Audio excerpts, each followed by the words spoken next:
Atomic Habits. Chapter 6. Motivation is overrated. Environment often matters more. What if the key to sticking with your habits isn't willpower or motivation, but the space around you? Welcome back to the Audiobook of Atomic Habits by James Clear, your guide to building a life of extraordinary results through small, intentional choices. Today, we're diving into Chapter 6. Motivation is overrated. Environment often matters more. This chapter isn't just a lesson, it's a mind-blowing revelation about how your surroundings shape your behavior and how you can design them to make success inevitable. If you're ready to transform your life by tweaking your space, hit that subscribe button, tap the bell, and let's get started. Imagine a young artist sketching in a cluttered room, dreaming of gallery shows.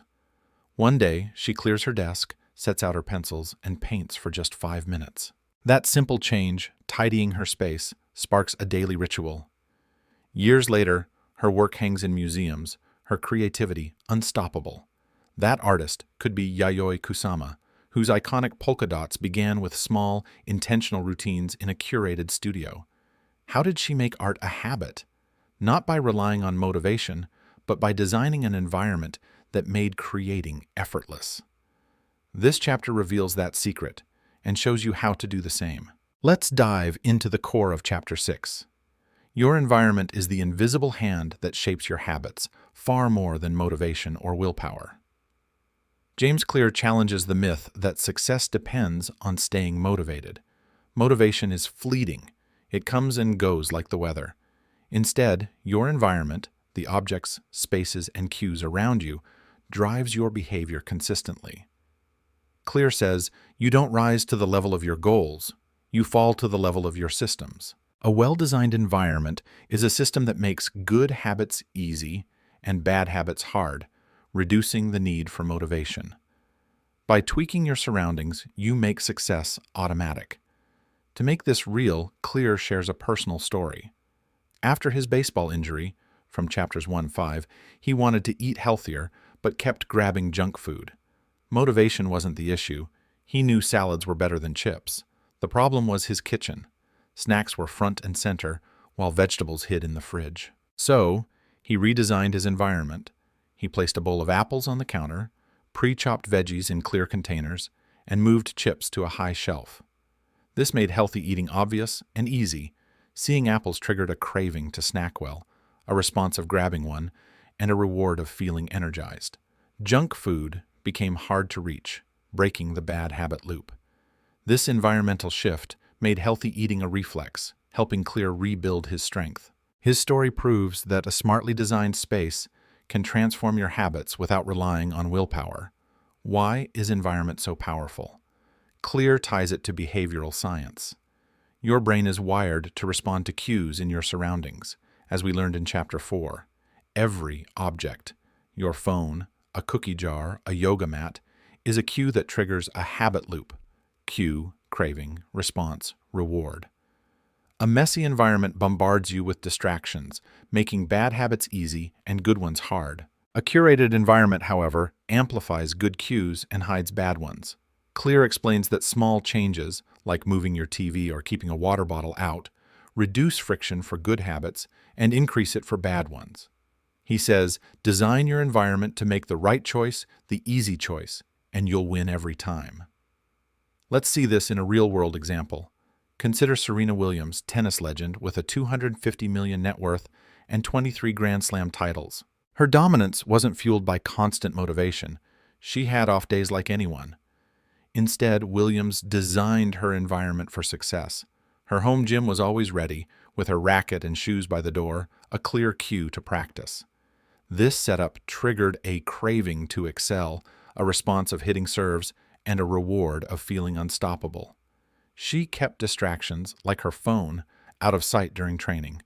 This environment made practice effortless, even when motivation dipped. Williams' story shows that a tailored environment can turn habits into championship results, but a poor environment can sabotage you.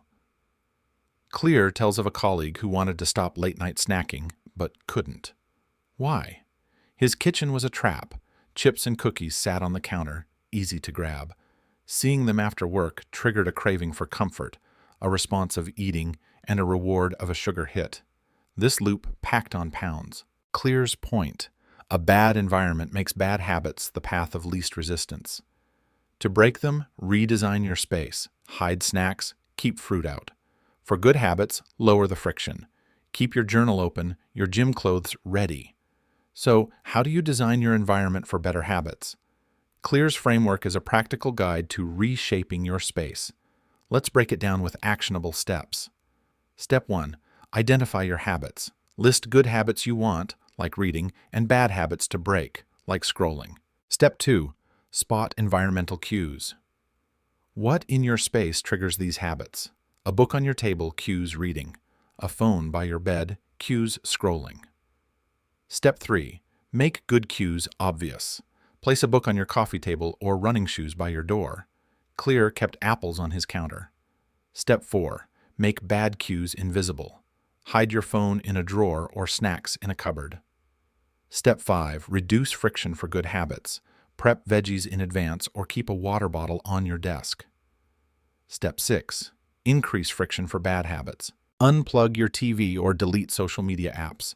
Track progress with a journal or app like Habitify and affirm your identity. Chapter 2. I'm a healthy person and I make smart choices. Let's explore another example. Take J.K. Rowling, Harry Potter creator with a $25 billion empire. Her writing wasn't a fluke, it was environment-driven. As a single mom, Rowling designed her cafe workspace, a notebook and pen always out, her coffee cup a cue to write. This setup triggered a craving to create, a response of writing one sentence, and a reward of story progress.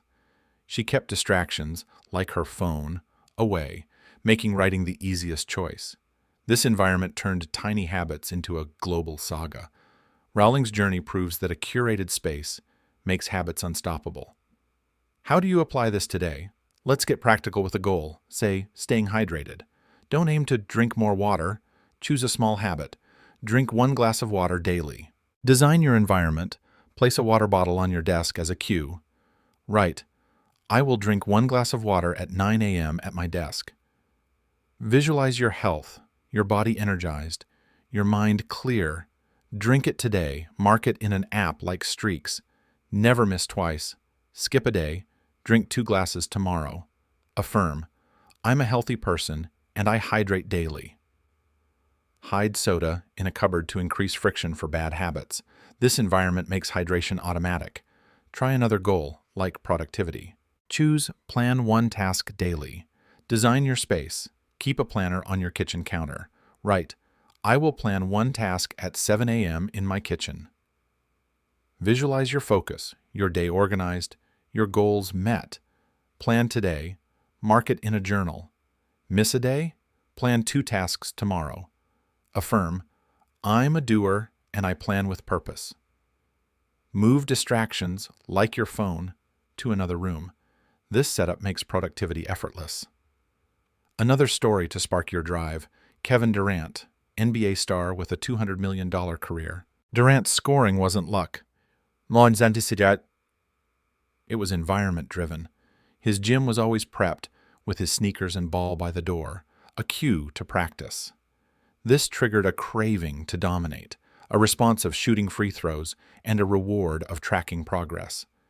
He kept distractions, like video games, out of sight. This environment made practice a reflex, building a champion. Durant's discipline shows that a designed space creates mastery. Clear tackles challenges. Redesigning your environment feels daunting. Where do you start? His fix: focus on 1 small change. Want to read? Place 1 book on your nightstand. Also, routines shift. Your kitchen might get messy, hiding cues. Clear suggests a reset ritual. Spend 5 minutes daily tidying your space to keep cues visible. Another hurdle is social pressure. Friends might tempt you with snacks.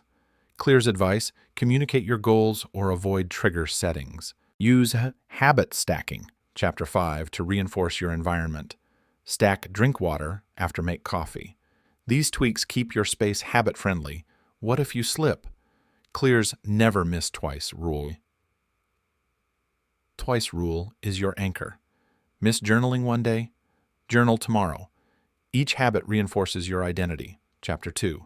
Clear says, you don't need a perfect environment, just one that makes good habits easier. Also, be patient. Like the plateau of latent potential. Chapter 1. Environmental changes take time to show results. Keep tweaking and success will follow. This is Chapter 6 of Atomic Habits. You've learned why environment trumps motivation and how to design your space for success. James Clear's kitchen, Serena Williams' gym, J.K. Rowling's cafe, they all shaped habits through environment. Now it's your turn. Make one small change to your space, start today, and watch your habits soar. Your dream life is one tweak away. What's one change you'll make to your environment today? Drop it in the comments. I can't wait to hear. If this audiobook ignited your motivation, give it a thumbs up, subscribe, and hit the bell for Chapter 7, where we'll uncover the secret to self-control. Find it in the playlist linked below. Until then, keep designing your space, keep building habits, and let's create your best life together.